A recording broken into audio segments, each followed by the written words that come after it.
सुंदरबन के जंगल में एक ठग सियार रहता था।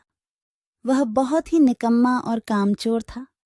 हमेशा इसी जुगाड़ में रहता कि कहीं कोई मुर्गा मिले जिसे मूर्ख बनाकर उसके साथ ठगी की जाए। एक दिन अरे बंदर भाई, कल रात में मैंने आपको सपने में देखा। अरे रहने दे सियार, तू अपना सपना अपने पास रख और मुझे जाने दे। ऐसा बोलकर बंदर चला गया। धीरे धीरे सारे जानवर सियार की हरकत को जान चुके थे, इसलिए कोई भी जानवर उसकी बातों में नहीं आता था। अब सियार समझ चुका था कि इस जंगल में उसकी दाल नहीं गलने वाली, इसीलिए वह दूसरे जंगल जाने का निश्चय किया और अगले दिन सियार अपने जंगल को छोड़कर दूसरे जंगल की तरफ निकल पड़ा।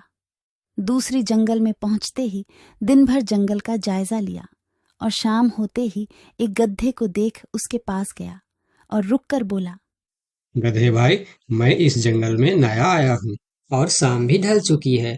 क्या मुझे एक रात रुकने के लिए आपके पास शरण दे सकते हो? हाँ हाँ, क्यों नहीं। अभी तो तुम इस जंगल में नए हो और हमारे लिए मेहमान हो, और मेहमान तो भगवान के समान होते हैं। ऐसे कहते हुए गधे ने सियार को अपने पास रोक लिया और उसे सम्मान के साथ भोजन कराया। भोजन करने के बाद दोनों आपस में बातें करने लगे। सियार ने गधे से बोला, अरे गधा भाई, इस जंगल में पीपल के पेड़ के पास एक तालाब है। जानते हो उसके बारे में? हाँ हाँ, पीपल के पास एक तालाब है। वह तालाब कीचड़ से भरा पड़ा हुआ है। उसका पानी भी बहुत गंदा हो चुका है। यहाँ का कोई भी जानवर उसका पानी नहीं पीता है। सियार ने अपनी आवाज को धीमा करते हुए बोला, क्या तुम जानते हो, वह सोने चांदी का तालाब है। उसके अंदर ढेर सारा सोना और चांदी छुपा है और उस तालाब का मालिक मैं ही हूँ। सियार का बात सुन गधे ने चौंक के बोला, ये तुम क्या बोल रहे हो सियार भाई? तालाब भी कहीं सोने और चांदी का होता है? मैं भी ऐसे ही सोच रहा था। मुझे भी इस तालाब के बारे में कोई जानकारी नहीं था, लेकिन कुछ ही दिन पहले मेरे पिताजी मरने से पहले सारे संपत्ति मेरे नाम की। उसमें यह तालाब भी है और आज मैं अपने संपत्ति देखने के लिए ही यहाँ पर आया हूँ। यकीन नहीं होता तो यह थैली में देख लो, जो मैंने अभी इस तालाब से निकाला है। सोने के गहने निकालकर गधे को दिखाया, जो उसे ठगने के लिए उसने अपने साथ लेकर आया था। गहने को देखकर गधे को सियार के बात पर विश्वास हो गया और बोला, अरे हाँ, ये तो सचमुच सोने चांदी का है। तब तो तुम बड़े ही भाग्यशाली हो, इसलिए तुम्हारे पास ये सोना चांदी का तालाब है। अब सियार मन ही मन खुश हो रहा था। उसे तो इसी बात का इंतजार था। गधा भाई, मुझे इस संपत्ति से कोई भी लालच नहीं है। मेरे पास मेरे जंगल में और बहुत सारे संपत्ति है जो मेरे पिताजी ने मेरे लिए छोड़कर गए हैं। मैं तो यहाँ तालाब बेचने के लिए आया था। सोचता हूँ तुम भले जानवर दिखते हो, क्यों ना तुमको ही यह सब बेच दूं। मुझे, यानी यह सोने का तालाब मेरा हो जाएगा और मैं इस तालाब का मालिक बन जाऊंगा। बेचारा भोला भाला गदहा सियार की चिकनी चुपड़ी बातों में बहुत आसानी से आ गया और गधा सियार से सोने का तालाब खरीदने को तैयार हो गया। दोनों के बीच 4 सिक्कों का सौदा तय हुआ। ठीक है सियार भाई, मैं अभी जाकर हिरन के पास से 4 सिक्का लेकर आता हूँ। मेरे पास अपना घर न होने के कारण मैं अपनी सारी कमाई हिरन के पास ही रखता हूँ, और जब भी मुझे जरूरत पड़ता है मैं उससे ले लेता हूँ। ठीक है गधे भाई, लेकिन ध्यान से, जंगल में किसी को इस बात का पता नहीं चलना चाहिए, वरना जंगल के सारे जानवर मेरे पीछे ही पड़ जाएंगे। ऐसा बोल सियार गधे को भेज देता है और गधा हिरण के पास जाकर अपना सिक्का मांगता है।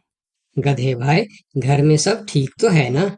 आज आपको अचानक से 4 सिक्कों का क्या जरूरत पड़ गया? अरे, वह अपने जंगल में जो तालाब है ना, मैं उसे खरीद रहा हूँ। तालाब खरीद रहे हो? क्या करोगे तुम तालाब खरीद के? तालाब का तो पता नहीं, लेकिन उसमें जितना सोना चांदी है वह सब मेरा हो जाएगा। तालाब में सोना? ये तुम क्या बोल रहे हो भाई? मुझे तो कुछ भी समझ में नहीं आ रहा है। मुझे डर है कि तुम कहीं कोई परेशानी में ना आ जाओ। देखो, तुम मुझसे कुछ भी मत छुपाओ। क्या बात है? साफ साफ बताओ मुझे। हमारे जंगल में एक बहुत ही अमीर सियार आया है। ढेर सारी संपत्ति है उसके पास। और तो और हमारे जंगल में जो तालाब है ना, जिसे हम लोग गंदा नाली समझकर उसका पानी भी नहीं पीते हैं, उस तालाब में ढेर सारा सोना और चांदी है। उसने तो मुझे उस तालाब से सोने का गहना भी निकाल कर दिखाया है। उसी तालाब को मैं खरीद रहा हूँ। हम दोनों के बीच 4 सिक्कों का सौदा हुआ है। मुझे तो वह सियार मूर्ख ही मालूम पड़ता है, जो इतने सस्ते में सोने का तालाब बेच रहा है। मूर्ख वो नहीं, मूर्ख तुम हो। भला तालाब भी कोई सोने चांदी का होता है? अरे गधा भाई, तालाब से पानी निकलता है, सोना नहीं। मैं भी ऐसे ही सोच रहा था, परंतु उसने मुझे सोने निकाल कर भी दिखाया। गधे भाई, मुझे वह कोई ठग मालूम पड़ रहा है, जो तुम्हारे आंखों में धूल झोंक कर तुम्हें झांसा दे रहा है। मैं एक तरकीब बताता हूँ, जिसे दूध का दूध और पानी का पानी हो जाएगा। कौन सा तरकीब हिरन भाई? तुम ऐसा करो, उस सियार से बोलो कि मेरा हिरन भाई ने कहा है कि लिखा पढ़ी होगा तभी मैं उसे 4 सिक्का दूंगा, और अगर बिना लिखा पढ़ी से ही काम हो जाता है तो मैं सिर्फ 1 ही सिक्का दूंगा। अगर वह तालाब सच में सोने की है तो वह लिखा पढ़ी जरूर करेगा, नहीं तो वह 1 सिक्के में ही मान जाएगा। हिरण की बात सुनकर गधा हाँ में सिर हिलाया और सिक्का लेकर सियार के पास पहुंचता। सियार भी गधे के आने के इंतजार में उतावला हो रहा था। गधा पहुंचते ही सियार से बोला, सियार भाई, मेरा हिरन भाई ने कहा है, यदि आप लिखा पढ़ी के लिए तैयार हो तो मैं आपको 4 सिक्का दूंगा, वरना बिना लिखा पढ़ी के आप 1 सिक्का ले लो और मुझे यह तालाब दे दो। सियार ठग किसी तरह से जल्दी करके सिक्का लेकर वहां से जाना चाहता था। वह बोला, अरे गधे भाई, तुम बड़े अच्छे और भले मालूम पड़ रहे हो, तुमसे क्या लिखा पढ़ी कराना। चलो, तुम 1 ही सिक्का दे दो। अब गधे को समझने को कुछ बचा ही नहीं था। गधे को समझ में आ गया कि सियार उसको ठगना चाहता है। ठीक है सियार भाई, कोई भी शुभ कार्य करने से पहले मुंह मीठा करना जरूरी होता है। मैं अभी लड्डू लेकर आता हूँ, आप यहीं रुको। गधा जंगल से 2-3 जानवरों को बुला लाया और सियार की जमकर धुनाई कर दी। किसी तरह सियार वहां से जान बचाकर भाग।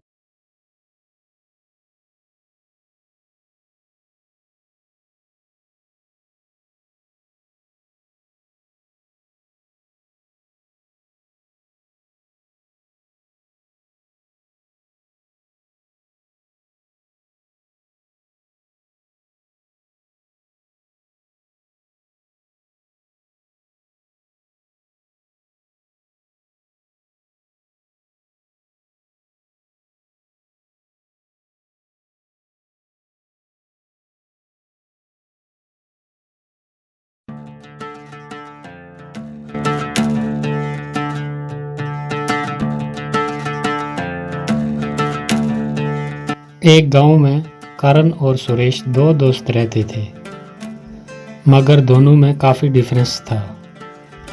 करण जहां एकदम गोरा और चालाक भी था और ऊपर से अमीर भी था, वहीं सुरेश एकदम काला कलोटा और ऊपर से सीधा साधा और हालात में गरीब भी बना दिया था।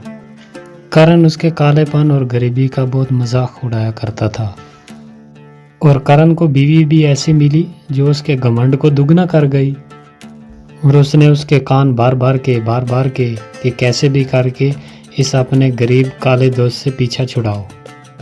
खुद तो एक अच्छे खासे मकान में रहते थे, वहीं सुरेश एक छोटे से मकान में अपनी पत्नी के साथ खुश रहने की कोशिश कर रहा था, लेकिन उसकी बीवी उसे खुश नहीं रहने देती थी।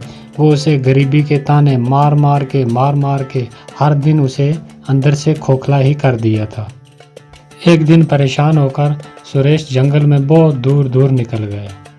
रात भर जंगल में बिताने के बाद जब सवेरे उठा तो उसे पास में एक कुआं नजर आया। असल में ये जादुई कुआं था। सुरेश ने उस कुएं में अपने हाथ मुंह धोकर मन ही मन में बोला, काश मैं भी अपने दोस्त की तरह गोरा और अमीर होता।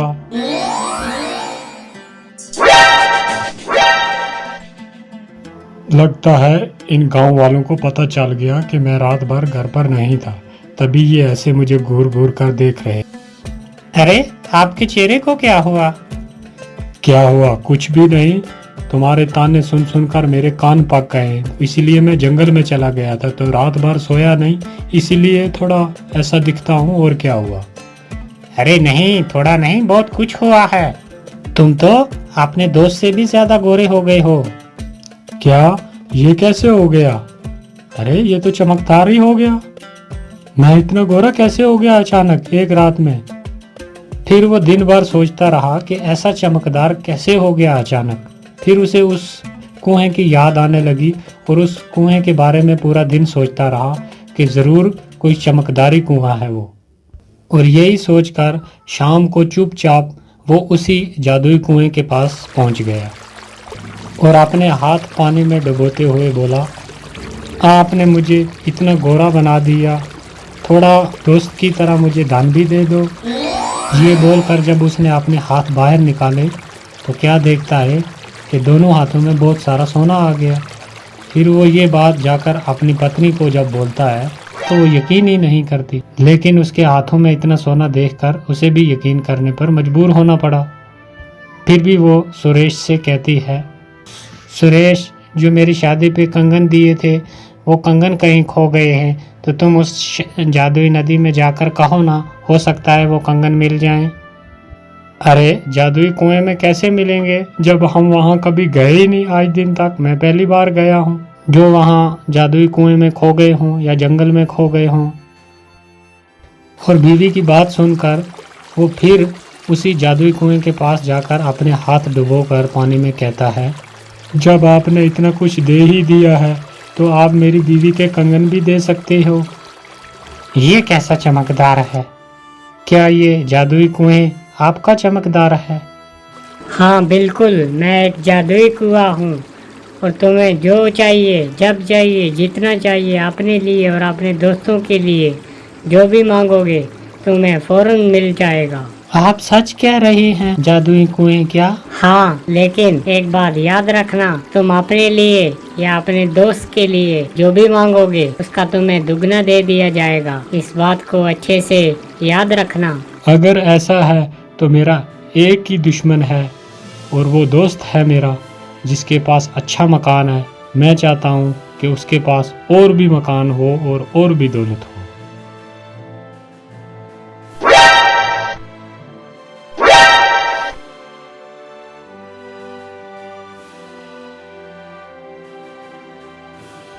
इतनी बड़ी उपलब्धि, इतना गोरा रंग और ये बड़ा मकान इसके पास आया कहाँ से? यहाँ दिल का अच्छा और बोला सुरेश उस जादुई कुएं के सहारे मजबूर और बेबस लोगों की मदद करने में लग जाता है।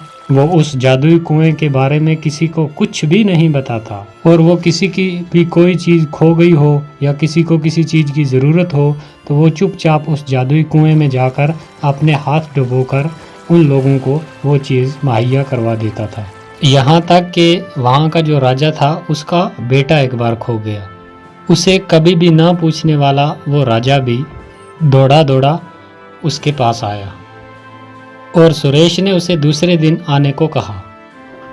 फिर रात को सुरेश चुपचाप उस कुएं के पास चला गया और अपने हाथ पानी में डालकर बोला, ए जादुई कुएं, ये राजा मेरी कभी कोई इज्जत नहीं करता था, लेकिन आज अगर उसका बेटा मिल जाए तो मेरी बहुत इज्जत बन जाएगी। बेचारा बहुत परेशान है, उनका बेटा मिला दो।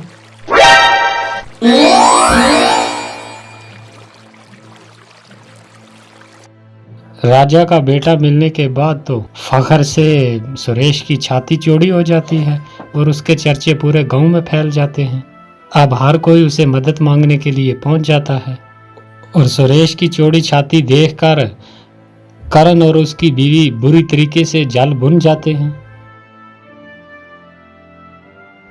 फिर एक दिन एक गांव के किसान की एक बकरी खो गई और वो बकरी किसान के बेटे को बहुत ज़्यादा प्यारी थी, जिसके दुख में वो बहुत बीमार पड़ जाता है। फिर दूसरे दिन वो किसान आता है सुरेश के पास और बोलता है कि मेरी बकरी खो गई है जिसकी वजह से मेरा बेटा बीमार पड़ गया है। आप मेरी मदद कर दीजिए, मेरी वो बकरी ढूंढ कर ला दीजिए जिसकी वजह से मेरा बेटा बच जाएगा। और सुरेश उसकी ये बात सुनकर उसे हौसला देता है कि आप फिक्र मत करें, कल सुबह आपकी बकरी आपके पास पहुंच जाएगी। उसकी ये बात उसका भाई करण गिद्ध की तरह नज़र जमाए हुए ये बात पूरी सुन लेता है। और सुरेश जब बकरी ढूंढने के लिए जाता है तो उसके पीछे पीछे उसका वो दोस्त करण भी उसका पीछा करता करता वो भी पहुंच जाता है और उसे ये सब करते देख लेता और सुन भी लेता है और उसे सारी बात समझ में आ जाती है कि ये जादुई कुआं है। और अमरीश के वहां से जाते ही वो जल्दी जल्दी उस कुएं के पास पहुंचता है और उस कुएं में वो भी अपने हाथ डालकर कहता है, मेरी बीवी को सर से लेकर पाँव तक सोने से लाद दो, बहुत सारा सोना दो मुझे। धन्यवाद जादुई कुएं, अब मैं भी आपसे हर चीज मांग कर ले जाऊंगा। हाँ, मगर याद रहे तुम अपने दुश्मन के लिए जो भी मांगोगे उसका तुम्हें दुगना मिलेगा। मैं भला अपने दोस्त या किसी दुश्मन के लिए क्यों मांगूंगा, मैं तो सारी जिंदगी अपने ही लिए मांगूंगा। हाँ। और घर पहुंचने पर जब उसकी बीवी उसके हाथ में इतने गहने देखती है वो तो खुशी से पागल ही हो जाती है। इस तरह से तो हम दुनिया के सबसे अमीर तरीन इंसान हो जाएंगे और हमारी बराबरी का कोई भी नहीं रहेगा। अरे क्यों नहीं, वो सुरेश है ना, वो तो हमारी बराबरी का है ना, उसे उस जादुई कुएं का पता है। तो कुछ ऐसा करो ना ताकि वो वहां तक जा ही ना सके। क्या करूं, तुम ही बताओ, आज तक तो आप ही की मान कर चलता रहा हूं, आज भी कोई सलाह दे दो। तुम ऐसा करो, उसे अपाहिज कर दो ताकि वो वहां तक जा ही ना पाए, फिर सारे कुएं के मालिक हम खुद ही हो जाएंगे। हाँ ठीक है, ऐसा ही करूंगा मैं। दूसरे दिन फिर खुशी खुशी करण जो है वो उस कुएं के पास पहुंच जाता है और अपने हाथ डालकर बोलता है, ए जादुई कुएं, मुझे बहुत सारे कपड़े साड़ियां दो मेरी बीवी के लिए। ए जादुई कुएं, मैं चाहता हूँ कि मैं ही आपके पास आऊँ, इसलिए मेरे दोस्त सुरेश को अधमरा कर दो ताकि वो यहाँ तक पहुँच ही न सके। तुमने बहुत बड़ी गलती कर दी करण। मैंने पहले के दिन आपको बोला था कि तुम अपने दोस्त या दुश्मन के लिए जो भी मांगोगे उसका तुम्हें दुगना मिलेगा, और तुमने मांगा कि मेरे दोस्त को अधमरा कर दो, इसलिए तुम पूरे ही मारे जाओगे। अरे नहीं नहीं, गलती हो गई मुझसे, गलती। लालच में करण को कुएं की बात याद ही नहीं रही और उसने लालच में आकर अपनी जान से हाथ धोने पड़े। तो दोस्तों, इस कहानी से हमें ये सीख मिलती है कि अगर तुम्हें किसी चीज़ से कुछ मिलने लग जाए तो उसकी कही हुई बात और उसके रूल जो है वो कभी ना भूले, वरना अपनी जान से भी हाथ धोना पड़ सकता है। तो ये थी दोस्तों आज की कहानी। तो आपसे रिक्वेस्ट है कि चैनल को सब्सक्राइब कर दें और वीडियो को जाते टाइम लाइक कर दिया करें ताकि हम दूसरी वीडियो आपके लिए जल्द अपलोड कर सकें।